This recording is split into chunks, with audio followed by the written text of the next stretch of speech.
ஓம் சாந்தி. என்னோட இனிமையான பரிவாரத்துக்கு வணக்கம். இன்றைக்கி நம்ம பாப்தாதா என்ன சொல்ல போகிறாருன்னா, தூய்மை, அதாவது போன வீடியோ முழுமையாக கம்ப்ளீட் ஆகலை. கடைசியில் கொஞ்சம் கம்ப்ளீட் ஆகாமல் வீடியோ பாதியிலே முடிஞ்சிருச்சு. ஸோ அதனால் அதோட தொடக்கம், அதோட கண்டினியூவேஷனாக இந்த வீடியோவில் நம்ம பார்க்க போகிறோம். அதாவது பாபாவோட நினைவு நிலையாக இல்லாமல் இருப்பதற்கான காரணம் அது என்ன? அதில் அந்த வீடியோவில் ஃபுல்லாக பார்த்துருந்தீங்கன்னா தெரியும். பார்க்காதவங்க அதை மீண்டும் ஒரு தடவை பார்த்துட்டு அதுக்கப்புறமேட்டு இந்த வீடியோவை கண்டினியூ பண்ணுங்கள். அதில் பாப்தாதா என்ன சொல்லியிருக்காரு அப்படின்னா, நம்ம நினைவு முழுமையாக, அதாவது நிலையாக அப்படியே நிலைத்து இருக்காமல் இருக்கிறதுக்கான காரணம் முக்கியமாக தூய்மை தான்.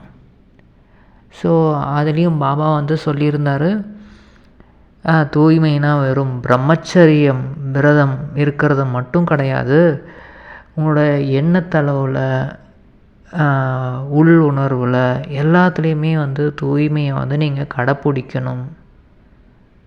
இப்போது வெளி விஷயங்கள்னால, இப்போது இந்த உலகத்தில் நடக்கக்கூடிய விஷயங்கள் இதெல்லாம் மனசுக்குள்ளே போட்டுக்கிட்டு, இது நடக்குது அது நடக்குது, இவங்க அதை சொல்கிறாங்க அதை இதுன்னு எல்லாத்தையும் மனசுக்குள்ளே போட்டுட்டு அதை பற்றி சிந்தனை பண்ணிக்கிட்டே இருக்கிறது கூட ஒரு தூய்மை இல்லாத ஒரு நிலை தான். இப்போது வரக்கூடிய இந்த காலங்கள் இது எல்லாத்தையும் சமாளிக்கணும் அப்படின்னா மெயினாக ரொம்ப ரொம்ப முக்கியமான ஒரு சக்தி அது தூய்மை. மனசளவுலையும் தூய்மையாக இருக்கணும். இந்த உலக விஷயங்களை யோசிச்சுட்ருக்கிறது, உலக விஷயத்தில் அப்படியே ஈடுபடுறது, அதை பற்றி அப்படியே உள்ளுக்குள்ளே போட்டு சிந்தனை பண்ணிக்கிட்டே இருக்கிறது. அதுலேயும் பாபா முக்கியமாக என்ன சொல்கிறாருன்னா, இப்போது நீங்கள் வெளி சாதனங்கள் மூலம், இப்போது வெளியில் கிடைக்கக்கூடிய சாதனங்கள், இப்போது இந்த மொபைல் ஃபோனாக இருக்கட்டும், நிறைய விஷயங்கள், நியூஸு அது இதுன்னு நிறைய வந்துக்கிட்டே இருக்குது. அதெல்லாம் யூஸ் பண்ணிவிட்டு அந்த ஸ்தூலமாக இருக்கக்கூடிய சாதனங்கள் இதெல்லாம் பயன்படுத்திட்டு, இல்லைன்னா சேவையின் மூலம் தன்னைத்தானே பிஸியாக்கி கொள்வதும் தன்னை ஏமாற்றி கொள்வது தான். அதாவது சேவை செய்கிறது நல்லது தான். அதாவது சேவை செய்கிறது எதுக்காகனா, தான் மனசு கட்டுப்பாடோடு இல்லை, சும்மா கொஞ்ச நேரம் பாபாவை நினைக்க முடியல, அதாவது சரியாக மனசு அங்கேயும் இங்கேயும் அலைஞ்சிக்கிட்டே இருக்குது, ஏதோ ஓடிக்கிட்டே இருக்குது, அதனால் நான் இந்த சேவையெல்லாம் பண்ணுறேன் அப்படின்னு பண்ணுறது கூட உங்களை நீங்களே ஏமாற்றி கொள்வது அப்படின்னு பாபா சொல்கிறாங்க. ஏன்னா நீங்கள் நல்லா தான் சேவை செய்கிறீங்க, சரி, இது அதாவது மனசஞ்சலம் என்ன தான் இருந்தாலும் ஏதோ ஒன்று ஸ்தூலமாக ஏதோ ஒரு சேவை பண்ணுறீங்க, அதுக்கான ரிசல்ட்டு கூட வெளிப்படுது. ஆனால் இதில் உண்மையாக சேவையின் ஒரு பலனாகும். ஆனால் சேமிப்பு உங்களுக்கு ஆச்சா? சேவையெல்லாம் பண்ணி முடிச்சிட்டிங்க, ஓகே, ஆனால் உண்மையாக அது உங்களுக்குள்ள அந்த பிராப்திக்கான அந்த புண்ணியத்தின் கணக்கு சேமிப்பு ஆகியிருக்கா? சேமிப்பு ஆகவே இல்லையே, கிடையாதே அப்படின்னு பாபா சொல்கிறாங்க. சேமிப்பு ஆவதற்கான விதி என்ன தெரியுமா உங்களுக்கு அப்படின்னு பாபா கேட்குறாரு. சேமிப்பு ஆவதற்கான விதி எண்ணம், சொல், செயலில் தூய்மையை பின்பற்றுவதாகும். நீங்கள் ஏதோ ஒரு சேவை பண்ணுறோம், நம்ம ஸ்தூலமாக ஏதோ ஒரு க்ளீன் பண்ணுற சேவையாக இருக்கட்டும், எதுவாக இருக்கட்டும், இவங்க மனசுக்குள்ளே அதை இப்போ யாரையோ இந்த சிஸ்டர் சொல்லிட்டாங்களே, இவங்க சொல்லிட்டாங்களேன்னு இந்த மனசில் அவங்கள திட்டிக்கிட்டோ வேறு யாரையாவது பார்த்து நினச்சிக்கிட்டோ அப்படியே வந்து செஞ்சால் வந்து அந்த சேவை வந்து அதுக்கான பலன் வந்து சேவை நடந்து முடிஞ்சிடும், க்ளீனிங் ப்ராசஸ் நடந்து முடிஞ்சிடும். ஆனால் வந்து உண்மையாக புண்ணிய கணக்கு சேமிப்பாச்சா அப்படின்றது ஒரு கேள்விக்குறி. கண்டிப்பாக வந்து சேமிப்பு ஆகலை அப்படின்னு பாபா சொல்கிறாங்க. அதனால் தூய்மைனா வந்து எல்லோரும் நினச்சிக்கிறது பிரம்மச்சரிய விரதம் மட்டும் கிடையாது, மனதளவிலையும் அதாவது ஒருத்தவங்களை வந்து நெகட்டிவாக யோசிக்கிறது கூட வந்து தூய்மை இல்லாதது தான் அப்படின்னு பாபா சொல்கிறாங்க.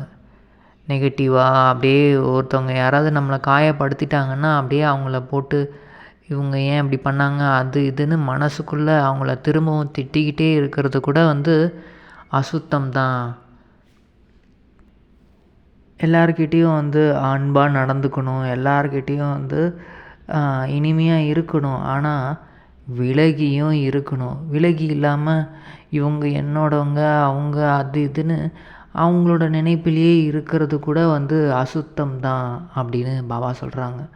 அப்போ அந்த மாதிரி மனநிலையில் நீங்கள் இருந்தீங்க அப்படின்னா கூட உங்களுக்கு நினைவு வந்து நிலையாக நிற்காது, சரியாக பாபாவை நினைவு பண்ண முடியாது அப்படின்னு பாப் தாதா சொல்கிறாரு. அதனால் நம்ம பண்ண வேண்டியது என்னென்னா தினமும் வந்து நம்மளை நாமளே வந்து செக் பண்ணி பார்த்துக்கிட்டே இருக்கணும். என்னோடய மனநிலை எப்படி இருக்குது, என்னோடய மனசில் எப்படிப்பட்ட எண்ணங்கள் வருது, அது நெகட்டிவாக யோசிக்குதா இல்லை பயப்படுதா, என்ன பண்ணுது, பதட்டமாக இருக்கா, இந்த உலகத்தில் என்ன நடக்குமோ ஃப்யூச்சரை நினச்சி ஏதாவது யோசிச்சிட்ருக்கா, இல்லை ஏதாவது ஒரு ஆசையில் போய் மாட்டிகிட்ருக்கா. இந்த மாதிரி நம்ம வந்து செக் பண்ணி பார்க்கணும். நம்ம மனசு எந்த மாதிரி சஞ்சலம் ஆகிட்டுருக்கு அப்படின்றத செக் பண்ணணும். அதை பாபா கிட்டேயும் நம்ம சொல்லணும். பாபா கிட்டே வந்து லெட்டர் மூலியமாகவோ இல்லை வந்து மனசார அவர்கிட்ட வந்து எல்லாத்தையும் சொல்லிடணும்.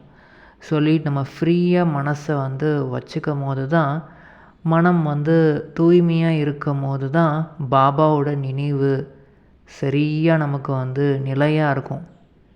இப்போ நம்ம வந்து பாபாவை நினைவு பண்ண முயற்சி செய்வோம். அதாவது தன்னை ஃபஸ்ட்டு வந்து ஆத்மான்னு உணரணும். நான் வந்து ஒரு ஆத்மா, இந்த உடல்லேருந்து நான் விலகி இருக்கேன், பரந்தாமத்திலிருந்து நான் வந்திருக்கேன், உடல் இல்லாமல் தான் நான் வந்தேன், இப்போ மீண்டும் எப்படி போகணும், உடல் இல்லாமல் தான் போக ஆகணும். அப்போ தான் வந்து தூய்மையாக அந்த பரந்தாமத்துக்கு போக முடியும், தூய்மையான உலகத்துக்கு. ஸோ அதனால் நான் ஆத்மா, இந்த உடல்லேருந்து நான் விலகி இருக்கேன், ஒரு நட்சத்திரம் மாதிரி ஜொலிச்சிட்ருக்கேன் அப்படின்றத நம்ம நல்லபடியாக உணரணும். பார்க்கணும் அப்படின்னு கூட அவசியம் கிடையாது, இந்த கற்பனை பண்ணி பார்க்கணுன்னு கூட இல்லை. அது வந்து ஒரு புரிதல். இப்போது நான் வந்து பையனாக இருக்கேன், நான் வந்து இதுவாக ஒரு வேலையில் இருக்கேன்னா நான் இதிலே இருக்கேன், நான் இது பண்ணிகிட்டே இருக்கேன்னு நம்ம நினச்சிக்கிட்டேவா இருப்போம்? கிடையாது. அந்த மாதிரி நம்ம வந்து ஒரு புரிதல் இருந்தாலே போதும், ஒரு அவேர்னஸ். நான் வந்து ஆத்மா, இந்த உடல் கிடையாது, நான் ஆத்மா இங்கே பூர்வ மத்திக்கு நடுவில் இருக்கேன்,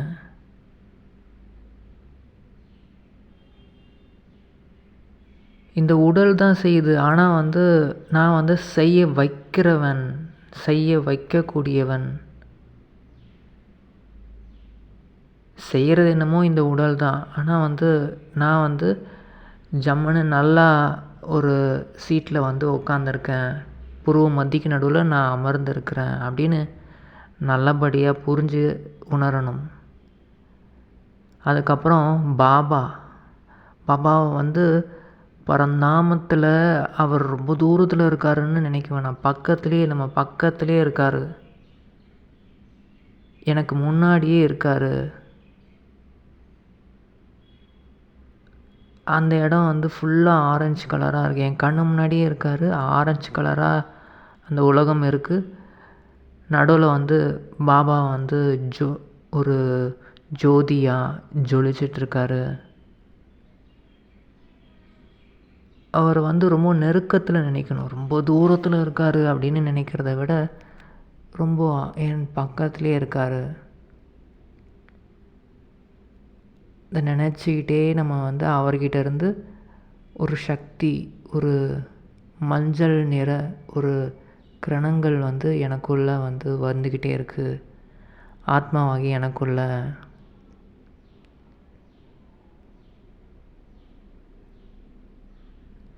அந்த கிரணங்கள் வந்து எனக்குள்ளே வந்து என்னை தூய்மைப்படுத்துது. ஆத்மாவாகி எனக்குள்ளே அந்த சக்திகளாக நிரம்புது. அப்படியே அந்த சக்திகள் என்னை சுற்றி அப்படியே ஸ்ப்ரெட் ஆகுது, பரவிக்கிட்டே இருக்குது.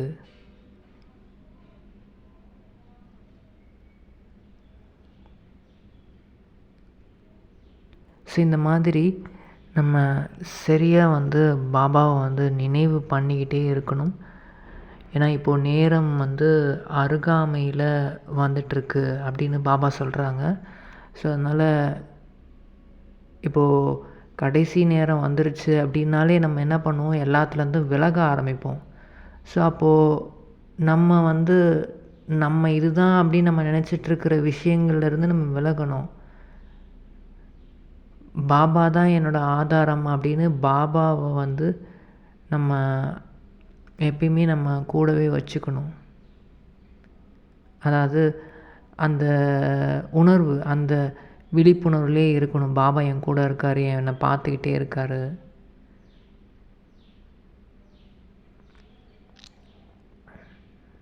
அப்போது நம்மளோட எண்ணங்களும் வந்து அப்படியே கொஞ்சம் கொஞ்சமாக அமைதியாக ஆரம்பிப்போம். மனசு வந்து நம்ம சொல்கிற பேச்சை கேட்க ஆரம்பிக்கும். ஈஸியாக பாபாவோட நினைவு வந்து நிலையாக இருக்கும். பாபாவுக்கு மிக மிக மிக நன்றி. எங்களுக்கு இந்த டைமில் இந்த மாதிரி ஒரு ஞானத்தை கொடுத்து எங்களோட நினைவை நிலையாக வச்சுக்கிறதுக்கு என்ன பண்ணணும்னு சொல்லி கொடுத்துருக்கீங்க பாபா. ரொம்ப ரொம்ப நன்றி. ஓம் சாந்தி.